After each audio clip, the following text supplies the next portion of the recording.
নমস্কার, তোমাদের সকলের প্রিয় পাঠশালায় আরো একটি নতুন ক্লাসে তোমাদের সকলকে জানাই স্বাগত। আজকে আমি তোমাদের সাথে আলোচনা করব তৃতীয় শ্রেণীর দ্বিতীয় পর্যায়ক্রম মূল্যায়ন 2025 রায়মার্টিন কোশ্চেন ব্যাংকের পরিবেশের চতুর্থ স্কুলটির প্রশ্ন উত্তর। আগে কয়েকটি ক্লাসে আমি তোমাদের প্রথম, দ্বিতীয় এবং তৃতীয় স্কুলটি আলোচনা করিয়ে দিয়েছি। এখন পর্যন্ত যারা সেই ক্লাসগুলি করনি তারা অবশ্যই গিয়ে আগে সেই ক্লাসটি করে নিন। আমি আজকে ক্লাসটি শুরু করার আগে বলতে চাই, আমার সকল সাবস্ক্রাইবারদের এবং আমার সকল ভিউয়ার্সদের অসংখ্য ধন্যবাদ জানাই। এবং যারা এই প্রথম আমার চ্যানেলটিকে ভিজিট করছো তারা অবশ্যই আমার চ্যানেলটিকে সাবস্ক্রাইব করে পাশে থাকা বেল আইকনটি প্রেস করে অল নোটিফিকেশন অন করে দিও, যাতে সকল ভিডিও আপলোড করার সাথে সাথে তোমাদের কাছে তার নোটিফিকেশন পৌঁছে যায়। এবারে তোমাদের সেকেন্ড ইউনিট টেস্ট হবে 30 নম্বরের এবং সময় থাকবে 1 ঘন্টা। চতুর্থ স্কুলটির নাম হলো তারকেশ্বর বিদ্যা মন্দির T51।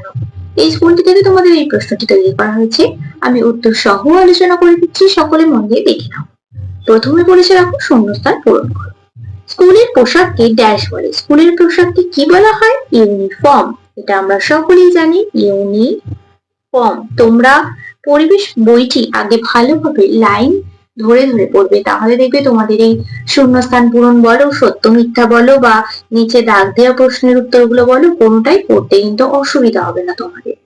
ম্যাপ শব্দটির বাংলা অর্থ ড্যাশ। ম্যাপ শব্দটির বাংলা অর্থ কি? মানচিত্র। আমি আগের পৃষ্ঠাটিতে বলে দিয়েছি। কৃষিকাজ একটি ড্যাশ জীবিকা। কৃষিকাজ একটি পারিবারিক জীবিকা। পারিবারিক জীবিকা। ফেলুদার গল্পের বিখ্যাত সিনেমাটির নাম কি? গুপি গাইন বাঘা বাইন। গুপি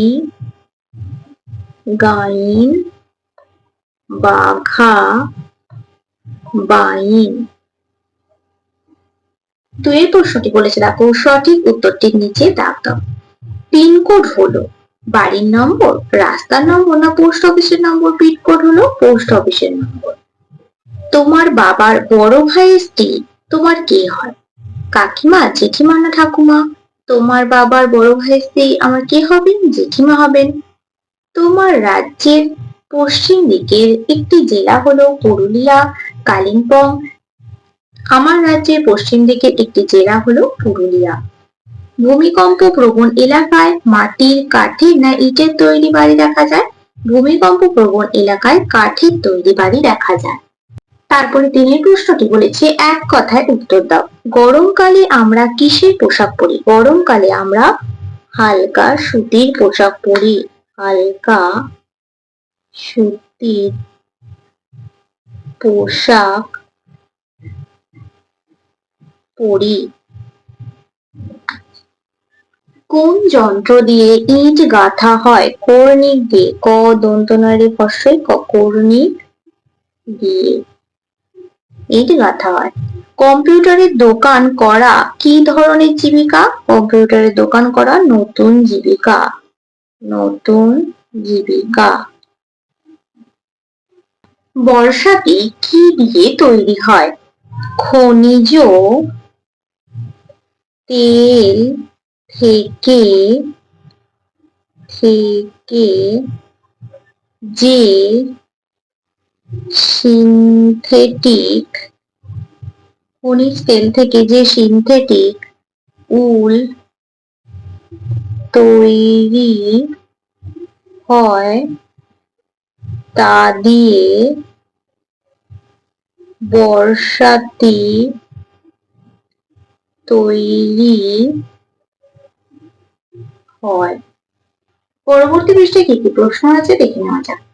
4 প্রশ্নটি বলেছে বাম দিকের সঙ্গে ডান দিক মেলাও। আলিপুর অবস্থিত কি হবে? আলিপুর অবস্থিত দক্ষিণ 24 পরগনা জেলায়। আমি পাশের ক খ এর দাগগুলো লিখে দিচ্ছি। ঘরামি হলো যারা মাটির ঘর নির্মাণ করে। খুব শক্ত আঁশ আছে শন গাছে। গ্রীষ্মকালে জল ঠান্ডা থাকে মাটির কলসিতে। 5টা বলেছে নিচের বিবৃতিগুলি ঠিক বা ভুল লেখো।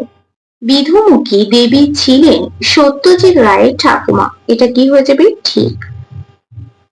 ভেড়ার লোম দিয়ে তৈরি উলকে বলে ক্যাশমিলন।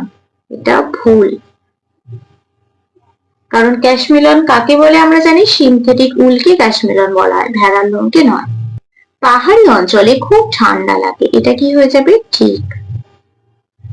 পশ্চিমবঙ্গের বিভিন্ন জেলাকে একটি রং দিয়ে দেখানো হয়, এটা হয়ে যাবে ভুল।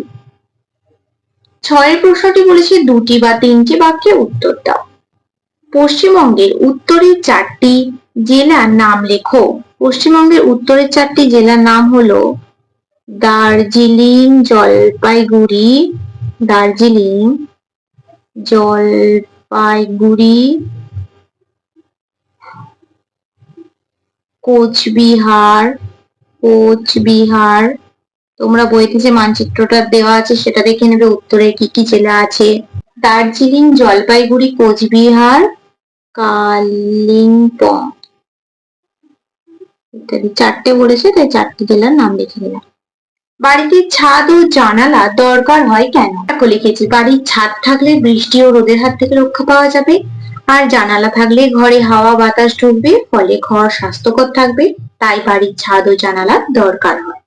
তারপরে গয়ের প্রশ্নটি আছে, কাঁচা বাড়ি ও পাকা বাড়ির মধ্যে পার্থক্য লেখো।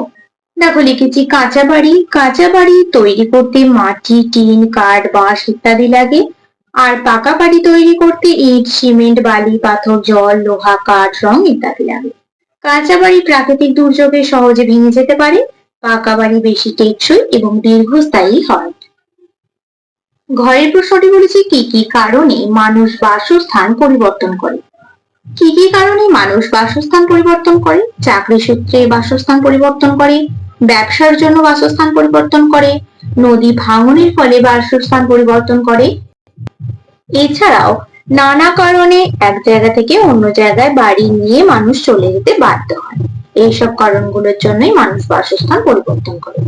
তারপরে ওয়ার প্রশ্নটা বলেছি, তোমার নিজের পরিবারের শাখা পোশাখা তৈরি করো।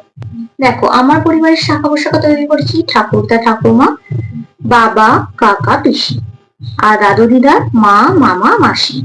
বাবা আর মায় আমি আর আমার বোন, কাকা আর কাকিমা, আর ভাই, পিসি আর পিসিমশাই, আর মাসি, মেসোমশাই, মামা, মামিমা। তোমরা এগুলো লিখতেও পারো বা নাও লিখতে পারো, মা বাবার সাথেই তোমরা তোমাদের পরিবারটা লিখতে পারো। দেখবে এটা তোমাদের পরিবেশ বইটিতে দেওয়া আছে। তারপরে 7 বলেছে টিকা লেখো, যাযাবর জীবন আর ভূমিকম্প। আমি দুটি রেখে দিচ্ছি, দেখে নাও। যাযাবর জীবনটা তোমাদের এখানেই আছে, আমি লিখে দিচ্ছি, এক জায়গা থেকে অন্য জায়গায় চলে যাওয়াকে বলে যাযাবর জীবন। অল্প কিছু জিনিসপত্র আর পোশাক পশুদের সঙ্গে নিয়ে মানুষ বেরিয়ে পড়তো, মাসের পর মাস হেঁটে ঘুরতো, রাতে খোলা আকাশের নিচে থাকতো অথবা গাছতলাতেও থাকতো, ছোটখাটো গুহা পেলে থাকতো অথবা পশুর চামড়া দিয়ে তাঁবু তৈরি করেও তারা থাকতো। ভূমিকম্পটা লিখেছে, দেখো, ভূমিকম্প হলো পৃথিবীর ভূত্বকের নিচে হঠাৎ করে শক্তি মুক্তি পাওয়ার ফলে সৃষ্ট ভূমির কম্পন।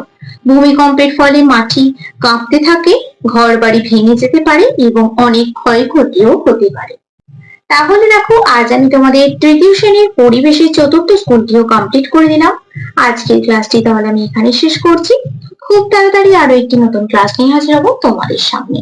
যদি তোমাদের আজকের ক্লাসটি ভালো লেগে থাকে তাহলে অবশ্যই লাইক করে দিও এবং বন্ধুদের সাথে শেয়ার করতে কিন্তু একদমই ভুলো না। আর যদি তোমাদের কোনো প্রশ্নের উত্তর জানার থাকে তাহলে আমাকে অবশ্যই কমেন্ট করে জানাতে ভুলবে না। সকলে সুস্থ থাকবে, স্বাভাবিক থাকবে, সকলকে অসংখ্য ধন্যবাদ জানাই।